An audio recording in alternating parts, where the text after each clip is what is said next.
Okay, so we made it to our last video. Hopefully you can remember fairly early on when we were talking about our microphone choices, how I made a point saying we weren't using any room mics.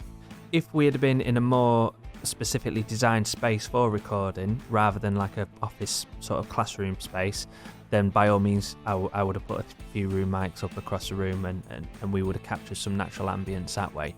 But because we were mainly using close microphones, there is another technique we can use, which is referred to as room remiking, essentially.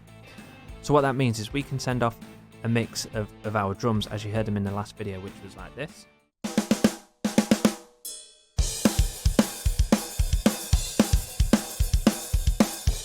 So it's that same drum sound, still quite nice, tight and punchy.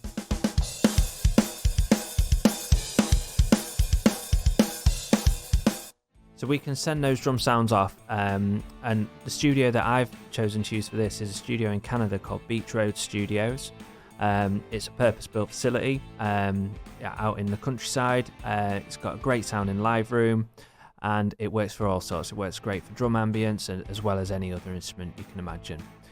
So what the idea is, I send them a stereo WAV file of our drums, as you've just heard them, and then they will have various microphones across a room, which are set up pretty much permanently. So the engineer can basically play our audio through a PA into their live room, and they will capture just the room ambience.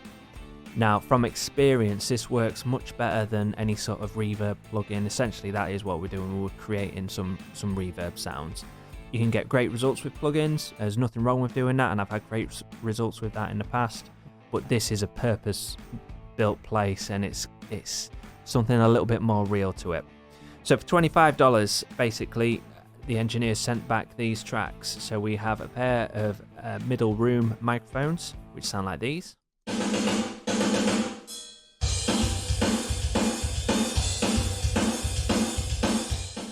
So as I say, he's playing those through a sound system into his live room, recapturing that through various mics. We've got 8 different options. 2 of these are stereo pairs, so it's a left and a right. And he's capturing that back into Pro Tools, then he just sends us back these finished tracks. So the second one is this one, which is a mono sound.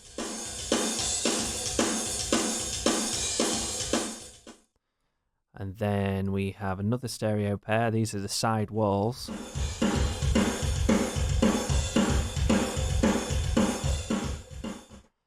As well as this one. Now this is a microphone that he often puts behind the drummer, behind the drum throne. And it's kind of something you can mess around with, compress quite heavily, and just have sort of fun with it really, and blend it in as and where you see fit. And then we have this. Quite a nice tight sound that matches our drum tone. And finally, there's a Peluso mono room mic here. Another quite tight, snappy one.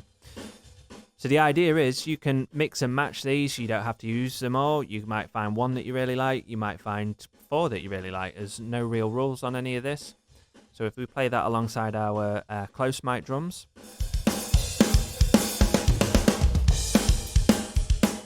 If we take that away, it soon dries up the overall drum tone. And put it back in.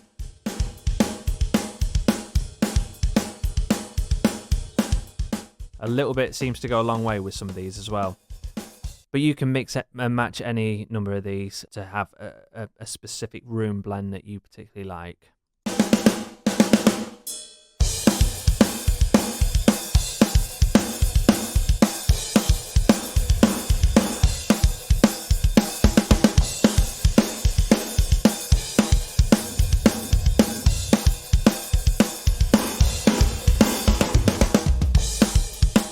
Those 2 are probably my personal favourite.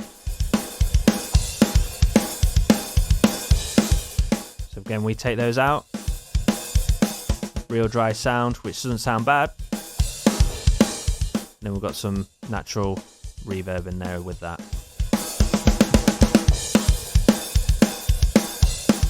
And that's pretty much it. Because it's not using any plugins, it's not taking up any extra CPU power. Obviously we've got quite a few plugins on the close drum mics, but if we're happy with those sounds, one thing we can do, we can highlight those. Say we were happy with the 3 bass drums, we can highlight those. We could commit those. We could take all the drum tracks for that matter, commit anything we like, and it will bake in every sound we're using to the original audio, and it will free up more CPU power for any other jobs we want to do. It's a good way of working. It keeps your computer running a little bit smoother.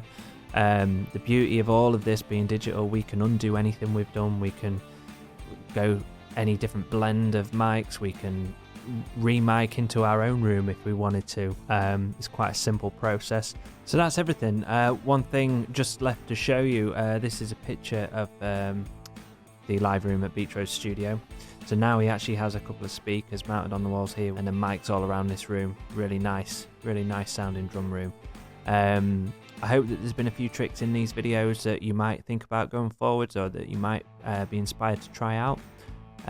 Hopefully there's been some things you've not thought of before and think it's worth giving a go. So thank you for watching. I hope you've enjoyed it.